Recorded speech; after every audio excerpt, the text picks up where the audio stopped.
Build creative confidence. Beat the inspiration addiction. Join the Writer's Gym.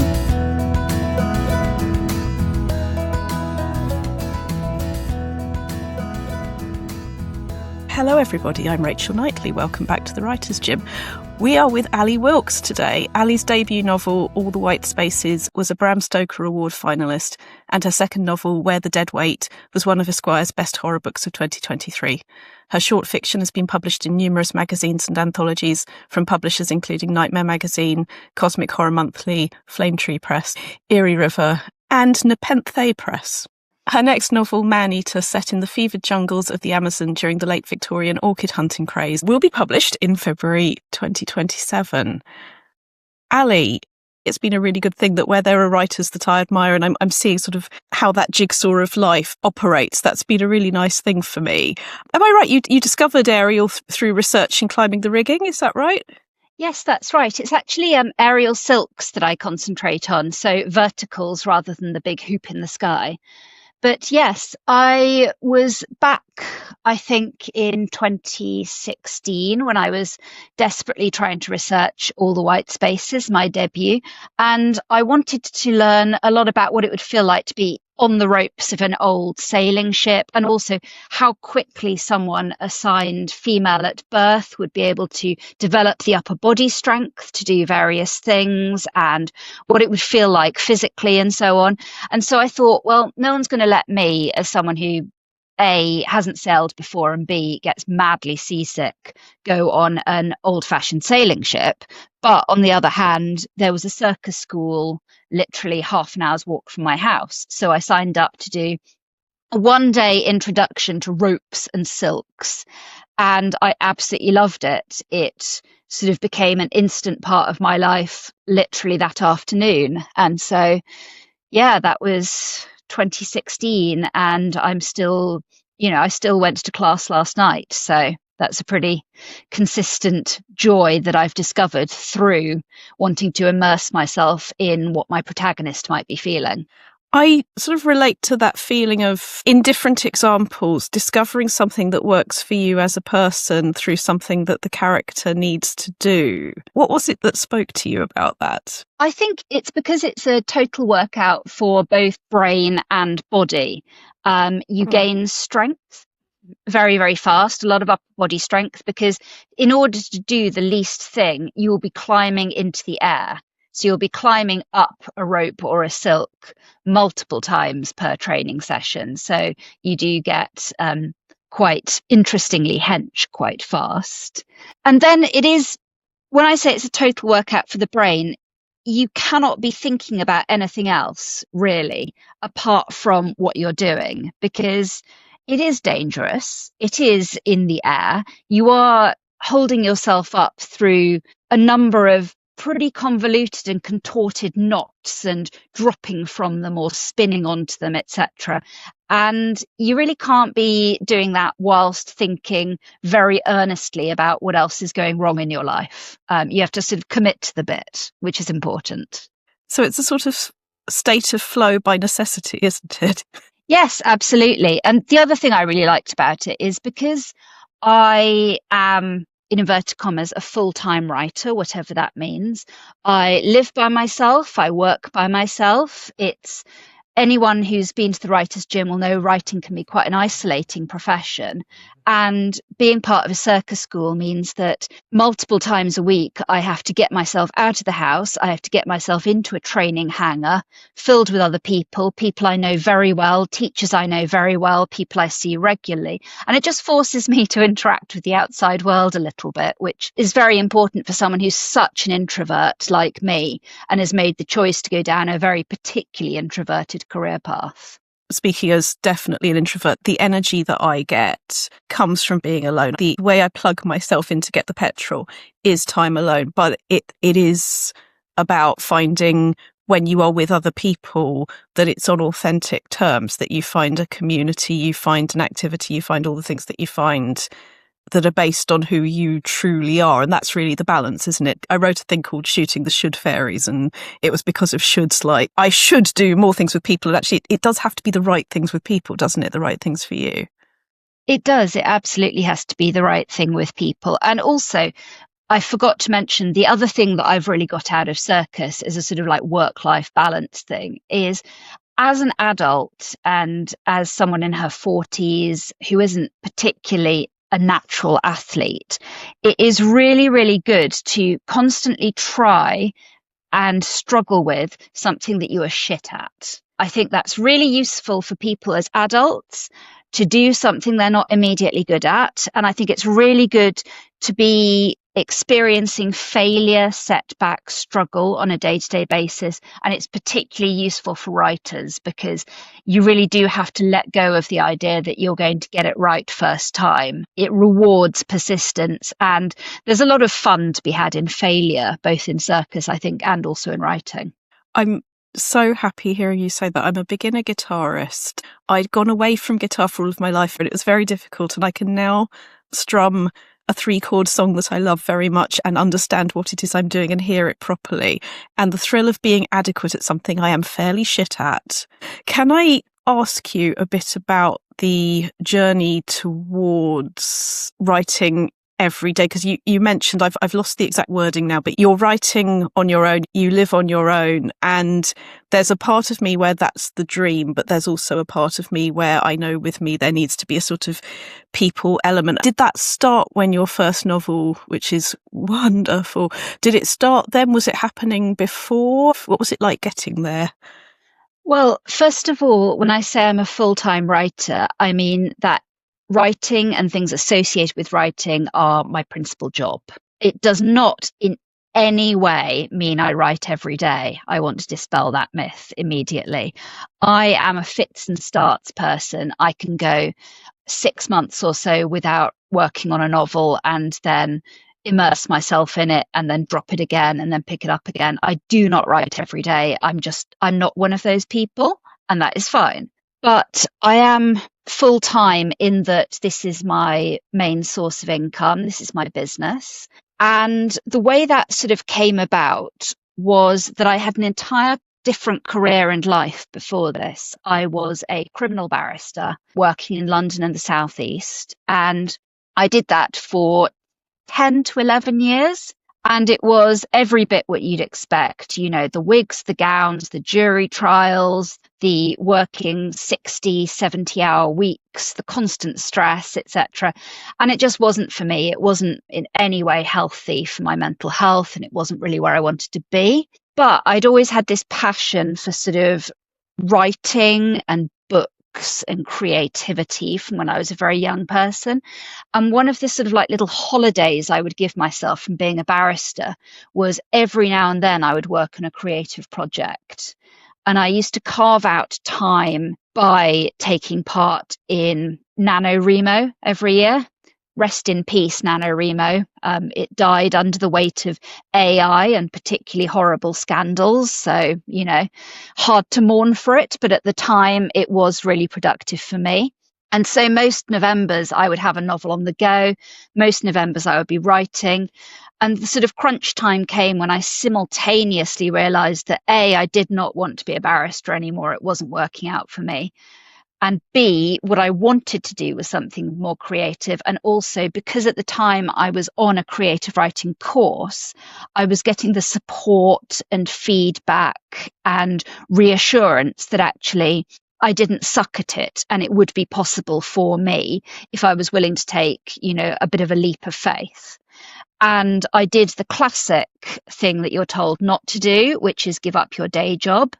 I don't recommend that to anyone, but for me, it was the right thing to do because being a barrister was depleting me so incredibly much on every front.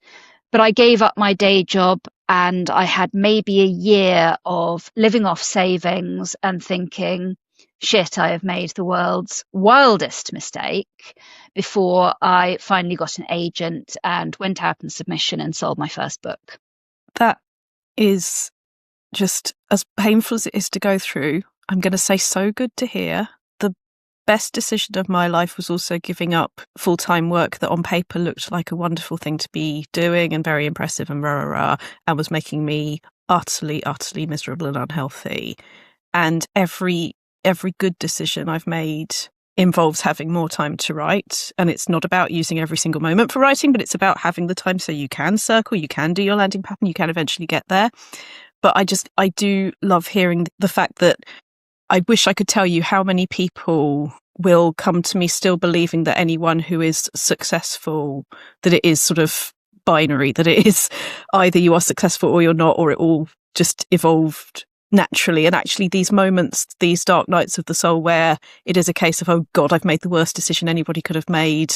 It's the same thing that happens with manuscripts, isn't it? You know, there's a moment where it's awful, I'm awful, everything's awful, it's never going to work. And then eventually when you are looking back at it going, I needed to go through that in order to be where I am now. That's, yeah. Absolutely. And I do have friends who it happened in the traditional pattern. They were working a really good job and they wrote their debut novel in their spare time, and then they sold it for megabucks, and then they were told they could safely quit their jobs, etc. Amazing. I could not be happier for them. They are extremely deserving individuals. But that's not what happened for me. For me, it was a sort of decision in my late 30s that I couldn't carry on at the bar anymore. And I'd made some small lifestyle changes that got myself into a position where I was sort of ready to launch. So I'd taken a secondment at a bank in Canary Wharf. So I was working out of the same place every day. It was very much more of a 9 to 5. I had spare time in the evenings and weekends because I wasn't physically allowed to take my work home with me. And so I was getting that time. I also enrolled in the Curtis Brown Creative 6-month novel writing course, which I'm sure various people will have heard of. For me, this was pre-pandemic. So I did the 6-month in-person in London course, which meant 2 evenings a week, I was sitting in Curtis Brown's headquarters with 15 other aspiring novelists and a tutor. So I was giving up my evenings and I was constantly around writing, writers, the feedback loop, agents, editors, etc. So that was a really useful sort of galvanizing process. And by a combination of Curtis Brown and working at the bank, which was a great deal better paid than being a criminal barrister, I managed to build up sort of the financial reserves, but also the morale reserves I needed to get myself through that really tricky hinterland of, I've given up everything, I don't even have an agent, what is this? And did the agent come through Curtis Brown, or was that later separate conversation? It was a later separate thing. So the way Curtis Brown's 6-month courses work, I don't know if they work this way for their smaller courses. At the end of the course, you have your writing circulated around the agency and people can express interest in you and things like that. And so there is a sort of like an onboarding process. And then if you want to submit your work to a Curtis Brown agent after the course ends, there is a sort of back door where you can bypass the slush pile and go direct to an agent with your full manuscript. And I don't mind telling you, I had my fair share of cracks through that process. I think I had 4 attempts with no luck, with very lovely feedback. In particular, shout out to Emma Finn, who gave me the most incredibly detailed set of notes that really propelled me to being a much better writer. But I had all my cracks through that sort of backdoor process, and then went out on wider submission. And I found my agent, which is Ollie Munson from AM Heath, very much one of the big London literary agencies. I got him from the slush pile.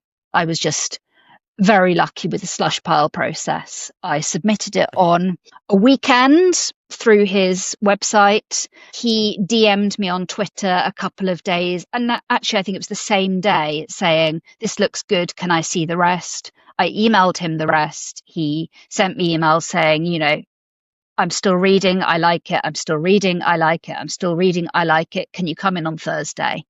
And that was how I got Ollie. And he said afterwards he was very lucky, again, in terms of timing, because he had managed to pick my slush pile 3,000 words up at a point in which he didn't really have many meetings that week. He didn't really have much else going on.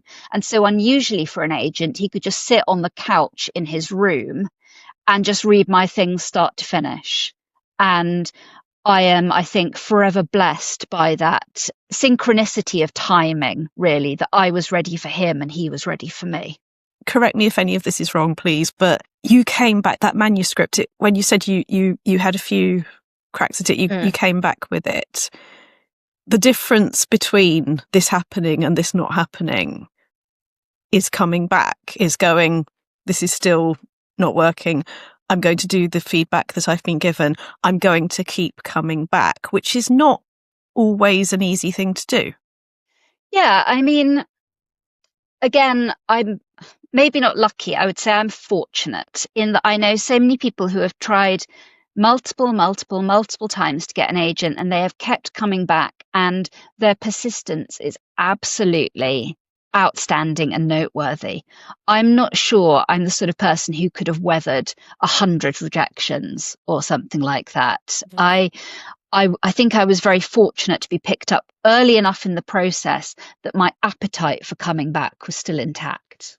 Something that Priya Sharma said to me just strikes me over and over again, the importance of when you're up a ladder, not taking the ladder with you. And when I speak to people who have got through that, you've always been very welcoming. You've always been willing to talk about what's happened. She's like that as well. And I think that is so important, isn't it? It's being a good role model, because even if we might cringe at the thought that we are, there's always somebody looking at wherever you are going, ooh, it's a long way up. And, making that human, making that something that, it's not binary, it's not perfect. There's still hard things to deal with, I think is important in a writing life, isn't it? Yeah, absolutely. And one of the things I find about the writing community, in particular the horror writing community, is that it is very much that. It is a community. People will support you till the end of days. It's incredible with how generous people are with their time, with their resources, and with their encouragement. I certainly couldn't have got to even the process of taking my manuscript out to an agent without my first readers who I met on writing courses and things like that. And I do find with horror, certainly personally, it was the best thing that happened to me as a writer, but I think it was also the best thing that happened to me as a person, because it does encourage you to look at what scares you, and rather than going, it scares me, therefore I will not look at it, it's a case of take the torch to the dark corner, find out what scares you. And it certainly made my writing better, but I think it also made my attitude to life much more proactive. I think maybe that's something that does really strike me and appeal to me about your writing, is I do feel that identity and who we truly are, and the fact that difficult circumstances, I realise this is all of literature up to a point, but circumstances make us who we are. I'm thinking of a couple of the ghost stories, and I won't do plot spoilers for whoever's listening, and I think those stories that it's not about something, it's not about being able to step into your own identity when it's easy. It's spotting opportunities when they happen in life to become more yourself, I think is something I've found horror is a home for. Yes, I think that's totally right. I think one of the interesting things I've been observing, certainly in my little corner of the internet and my little corner of the world, is that particularly with women around the age of sort of around 40, around menopause, etc., there seems to be a massive desire to get back to our most authentic selves. And that is generally who we were when we were 14. And it's very funny because I see so many women who are just now starting to believe in themselves, and it's often going back to horror, going back to witchcraft, going back to very niche interests, and sort of bringing them in and sort of dusting off old aspects of self and things like that. And I think that's wonderful. It's certainly something I've noticed over the last year, and I wonder if it's a sort of post-pandemic thing where the pandemic shook us up so much that we can no longer really carry on masking in the same way that we might have been previously. And that ability to give yourself permission to notice what it is you want more of in your life, rather than external permission, it is so important. I hear loud and clear you are not a write everyday person. Is there either, I mean, we were just talking about witchcraft, so I've got to use the word ritual now because it is about summoning. It's about summoning our creative confidence or our focus, our flow. What works for you? What are the exercises or rituals or times of day? What does it for you? It's difficult to pin down because really what works for me really does vary day to day and particularly season to season. I have chronic seasonal affective disorder. I've had it for years and years. It's only getting worse as I get older and as I go into the menopause. So this time of year is very much fallow time for me. It's time in which I will do a lot of reading, time in which I will do a lot of inspiration generating, make a lot of notes, but in particular, very little actual writing. And I'm trying to get better about that because I would love to put something on paper during winter. So one of the things that I'm doing at the moment is working on like short stories, or you only have to write 500 words, but you do have to write 500 words. Which sounds like a tiny amount for someone who technically has the entire day to write. I'm aware I'm coming at it from a position of great privilege, but sometimes, particularly in winter, it's hard to force myself. And so I do have some little rituals. I like candles. I think the power of smell is very important. I have an absolute arsenal of scented candles that I buy from HomeSense or TK Maxx with a view to the smellscape of what I'm working on. So I've got, for man-eater, which is about obviously the Amazon rainforest, I have pretty much every variant of orchid or lush rainforest candle you've ever thought of. So I have all of those to light when I want to get into the mood. I normally make a special cup or special pot of tea. I have various tea sets, some of which were gifted to me on the occasion of me leaving the bar, because a writer needs a tea set, was the thought of it. So I do sometimes use that to like force a sense of I'm going to sit here until I finish drinking this pot of tea. And I do make my own herbal tea blends and things like that. So that sometimes helps. If I know that I've made a special tea blend for, say, productivity or creativity, it might make me a little bit more receptive to those sorts of energies. I use notebooks a lot. They're not by any means the sort of lovely, gorgeous notebooks that you see writers sort of fetishizing a lot. These gorgeous, like leather bound or really big tomes or whatever. First of all, I'm a vegan, so that's just not going to happen. But secondly, I get the most usage out of those extremely boring A4 lined bound notebooks that you can buy in Sainsbury's. I have about 18 of them on the go at any particular time, one for each project, and I have an absolute back catalogue of them that would blow an archivist's mind. So candle, tea, notebook. Those are the minimum 3 things that are part of my ritual, to the extent that I have any ritual at all, because like I say, in winter in particular, I'm quite chaotic about as and when I do any work whatsoever.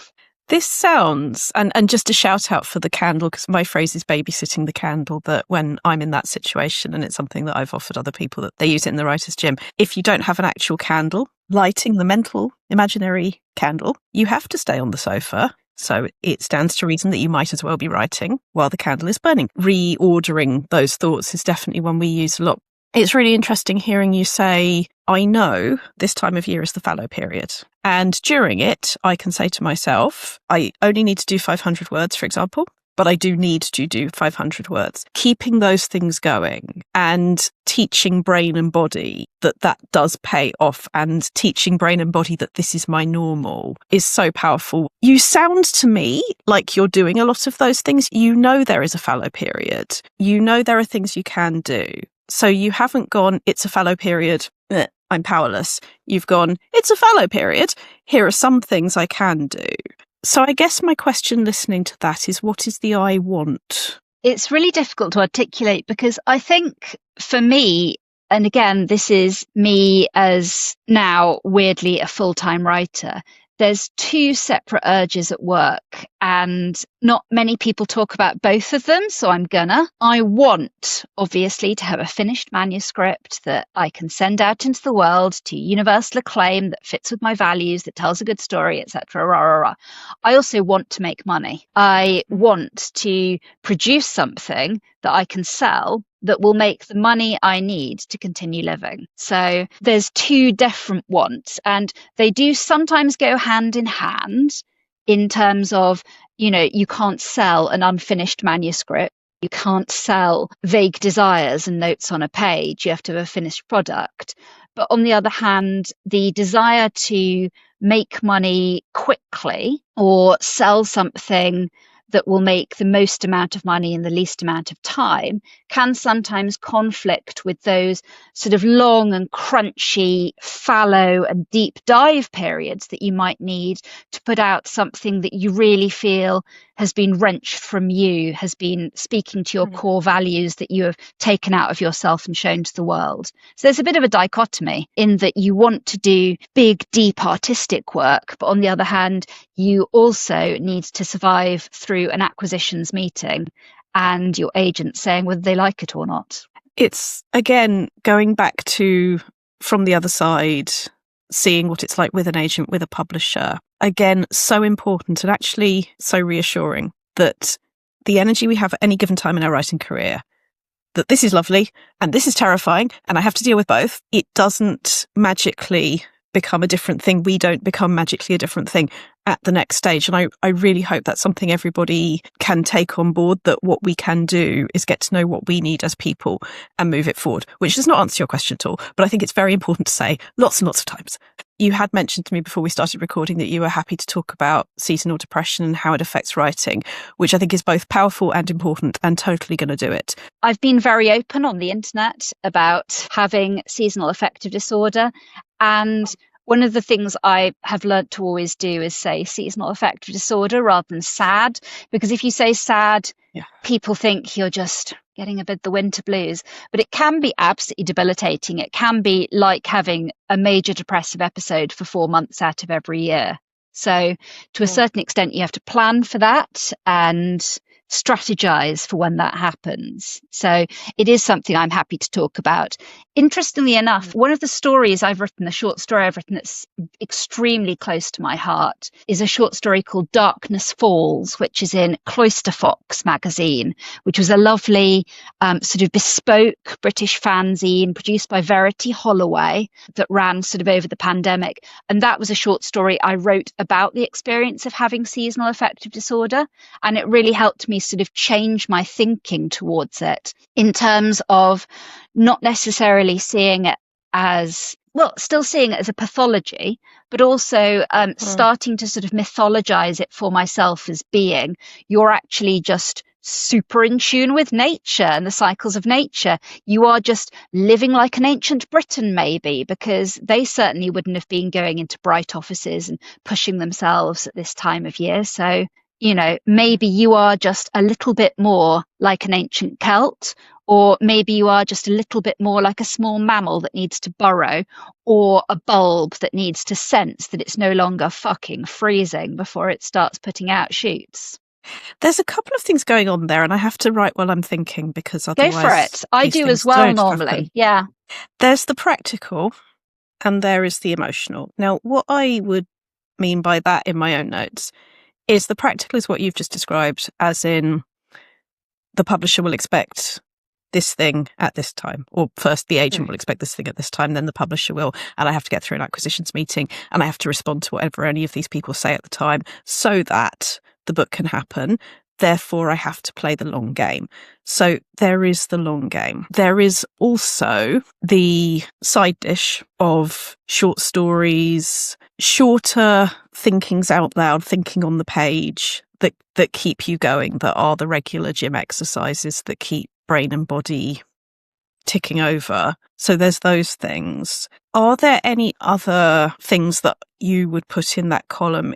Is it a case of, does another big idea come up and then it's like, oh, squirrel, I want to go and write this novel? Or does it come into it like that? Or are those the categories? I think those are the categories, really. I don't tend to chase big ideas when they come up. I'm quite good about parking them and going, that's going to be book 5 or whatever. So catch them, but keep them somewhere safe till it's their turn. Yes. And what I'm notorious for doing is catch them, maybe start a notebook for them, maybe start buying all the books I want to read about them. Because when I have an idea, it tends to involve a heck lot of research because that's just the person I am. So at any given time, I'll have a book trolley filled with books that are germane to the next 3 ideas, maybe. But I won't start maybe reading them seriously or making notes or starting the project until it's that project's time. It's got to wait its turn. It's rather a nice image from where I'm sitting that it is almost like building a nest in winter, that you're surrounding yourself with these things for next time, and you don't need to eat the nuts now, but you know that they are there for that. It's very important. And also, I would say, build up your mental supply of nuts. So I tend to find in winter, I read a lot of other people's work. Either this is my prime blurbing season, because it's when I can really sort of sit and immerse myself in a novel. And then, I can sort of build up a sense of mental happiness by giving support to other people, by providing blurbs. It's also a time of year when I tend to do more editing projects for other people or query letter projects or things like that. Coaching other people is something I do a lot more of in winter, again, because it does me good to be around other people's high quality work, but it also does me good to feel like I'm helping other people. That's a useful thing during winter. If I don't feel like I can lift a pen on my own writing, being able to lift a pen on someone else's writing, even if it is just to yell, I think this book is fucking excellent, everyone should buy it. That's enough. That helps. It sounds, hearing you say that, like you've seen this pattern enough times, that there have been enough winters where there is a fallow period, that then there is a spring after winter. So please correct me if this isn't it, but it feels, listening to you say that, like the fallow period will end. So I'm wondering, is there an I want in terms of that if I handed you that magic wand and I said, the magic wand is not interested in what do I think is reasonable or what do I think is grateful or ungrateful for the position I'm in. It doesn't understand a word of that. It only speaks, I wish, I would like, I want. What would you ask for? Generally, I think I would want it to be mid-March. Would you want it to be mid-March in January, or would you want to press fast forward and it be mid-March? Mid-March in January, I think. I don't like the idea of losing time. But on the other hand, I know when things get better for me. And so I always want to skip ahead to that bit. And I've developed ways to fill the quiet periods. On the other hand, I am hungry for when the rejuvenation period comes. I did try a different I want this year. So I tried in early December, I want to come out of my seasonal fallow period with a good chunk, maybe 30 or 50,000 words on a new novel written. Just even if they're garbage words, I want to come out with like a basic beginning. And that lasted I had really good 2 weeks, and then so you talk about draft 0, don't you? Yeah. So I've learned it's not reasonable even to expect myself to do a consistent draft 0 during winter. It's not necessarily going to happen. Okay. So that's the practical column. The other column is the emotional. So we're not in this column talking about the agent expects this, the acquisitions meeting expects that. That's over there, still exists, but we're over here now.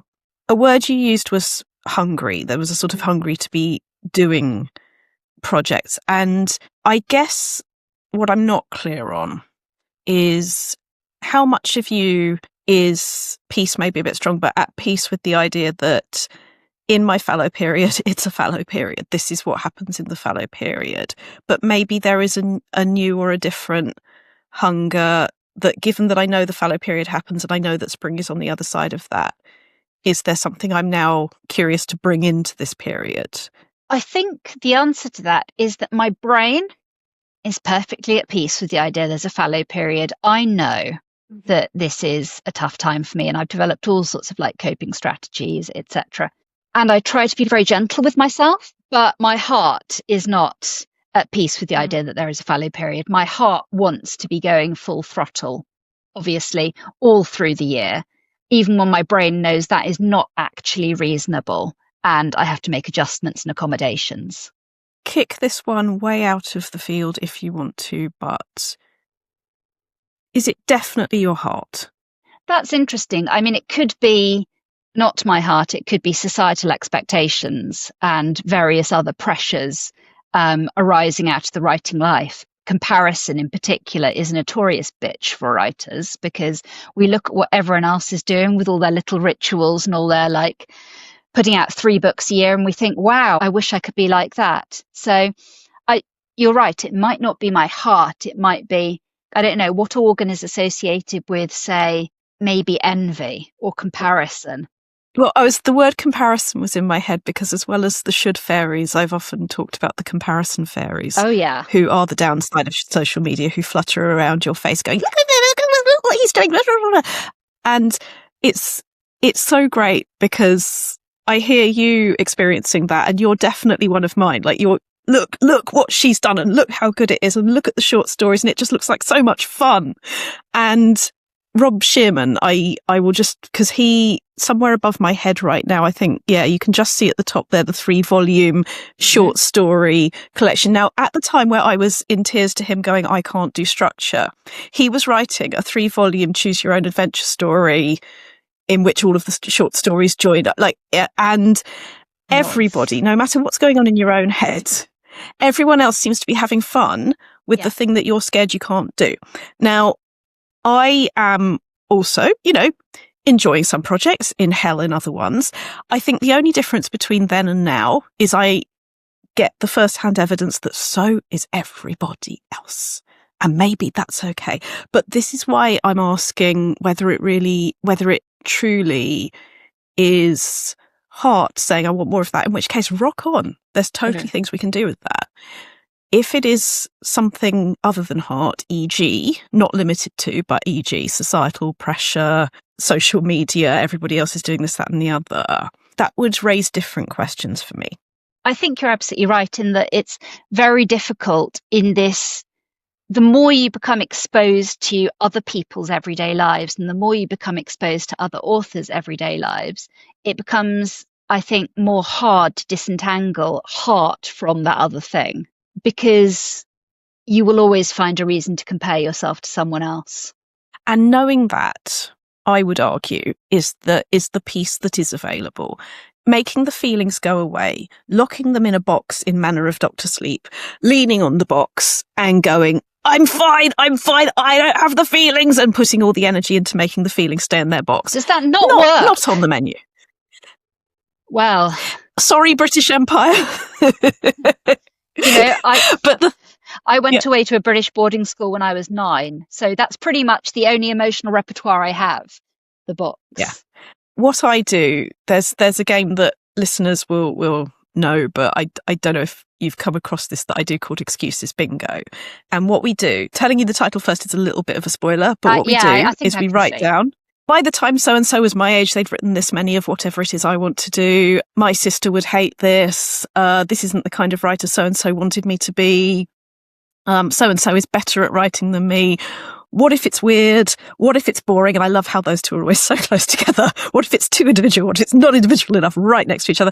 And what we then do is we, in manner of Anne Lamott with bird spotting, we write the time that it flies past. Just like if you look out of the window and a robin flies past and your brain just goes robin. It doesn't judge you. It doesn't judge the robin. It just goes robin. Yeah. And then if a sparrow goes past, you think sparrow. It doesn't judge anything. You just go sparrow. What you're then able to do gradually is go, oh, that thought that seems like such a big deal today that just happened at, 11:21 a.m. Oh, it happened at 11:21 a.m. yesterday. Who knew? And then you start to get to have a giggle with it, that it is what your brain does to prevent you from having a perfectly nice day. Because the thing about a perfectly nice day is, in a perfectly nice day, we're probably going to get more stuff done, get more into a state of flow than in an I hate me or I think I'm doing something wrong moment. And it keeps you in status quo, because the brain, bless it, it thinks status quo means safe, and it thinks safe means good. And where it is, I will get eaten by a polar bear, sure, safe means good. But the polar bear is not going to eat you. The novel that you're going to write is not going to eat you by getting written. And it's us being kind to our thoughts. So what I have next to me is an imaginary armchair, which is the shape of when I was a kid. We had this box of polystyrene, and this polystyrene from whatever my mum had bought came out in the shape of a perfect little armchair for one of my Care Bears. And to this day, I can still remember putting my tiny Care Bear in this little polystyrene armchair. And I see the armchair on my desk. And when it's a negative thought, it's like, okay, I know what you're doing. Yes, I understand. Sit. And it's not unlike cat sitting. Sometimes the cat has opinions. It's going to interrupt, but that doesn't mean that it's right about everything. And it doesn't mean that it's going to get in the way.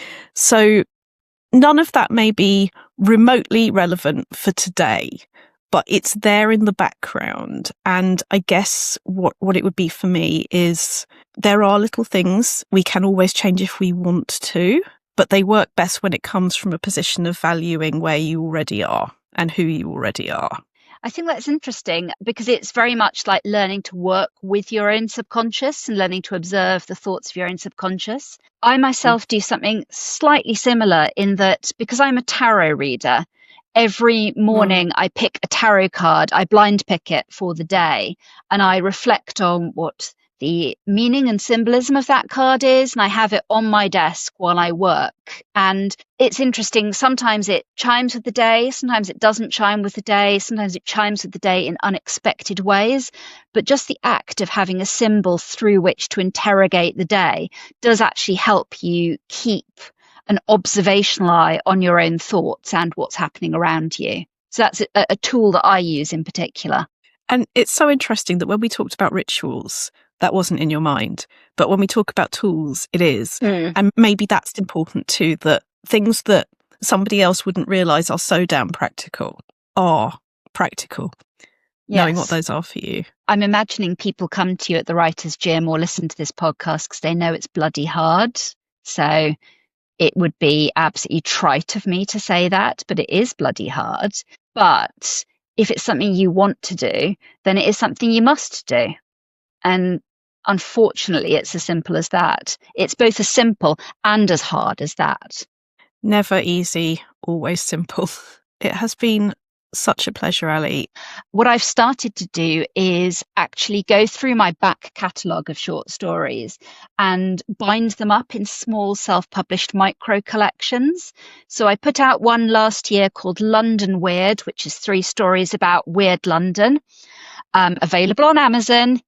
99p in ebook, so really cheap, read it on your lunch break. But I'm going to do the same this year with stories about sort of cosmic horror and old gods, and that short story is going to be in it. So at some point this year, I'll be releasing a micro collection that will encompass that short story as well. So I'm just packaging up my back catalogue, partly so people can have ready access to it, and also partly because it gives me such a personal sense of satisfaction as someone who thought they would never write short stories, they'd always be particularly shit at writing short stories, to now have this absolute sort of gold mine of back content that I can make into these little things I'm really proud of. So the very useful thing to say to oneself, I guess, in most situations, including this is the right thing for me now. And if something else is the right thing for me later, that's okay too. That's absolutely what I would say. The one time where I think that does not hold true, unfortunately, is that you can only be a debut novelist in traditional publishing once with that name and that book. And I say with that name and that book because I know a lot of people who have had many bites at the debut cherry by rebranding themselves successfully under a new pen name for each genre. And that is magnificent. You know, that what a skill. But for one particular book and one particular name, you can't command the sort of debut uplift that you traditionally get in advance more than once. So if you've self-published it beforehand, or maybe you've small press published it beforehand, you are unlikely to be able to use it as your big splashy debut. That's all I'll say. So that really is the only situation in which, as an industry standard, I'd say to be careful. And this is why that question that you brought about the practical and the emotional weighings up of I've got a long project that I want to work on, but there are lots of small things too. And I suppose in being a firm flag waver of what is right for one writer is not necessarily what's right for the next writer. Some people every day, some people bits and bobs. What I'm definitely hearing here is that you know yourself well, that you know there will be more active times and less active times. And while it's absolutely admirable that you're looking at a fallow period and going, how can I use this better? How can I make myself happier? How can I make my writing happier? You also understand that playing the long game is worth it. So for anybody who's maybe looking at getting their first novel out, taking the time to make that first novel as truly itself as it can be is absolutely worth it, rather than going, oh, it might never happen, so I'll just get it out there fast.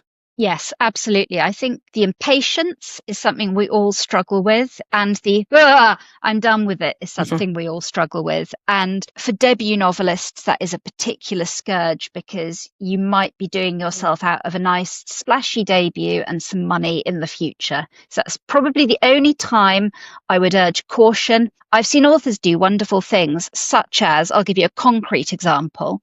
Alison Littlewood put out a really lovely little novella with an indie press, which was all about letters about the Cottingley fairies. And it was a very lovely little tiny indie novella. It was lovely. And she put that out.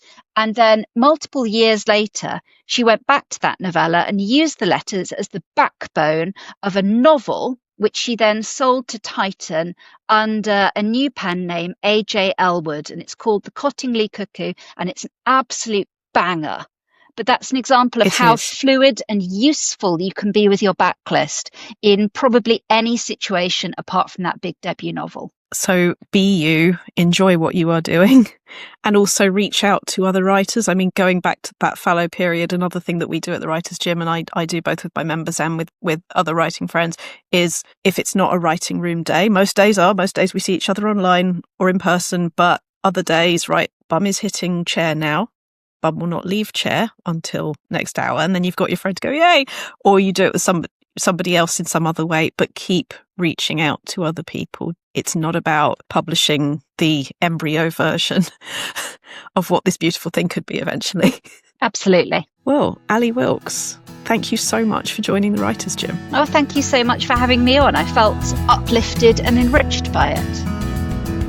You've visited the Writers' Gym with author and coach Dr Rachel Knightley.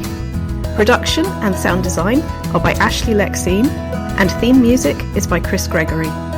To join a Writers' Gym workout online or in London, as a guest or as a member, visit writersgym.com or email thewritersgym@rachelknightley.com.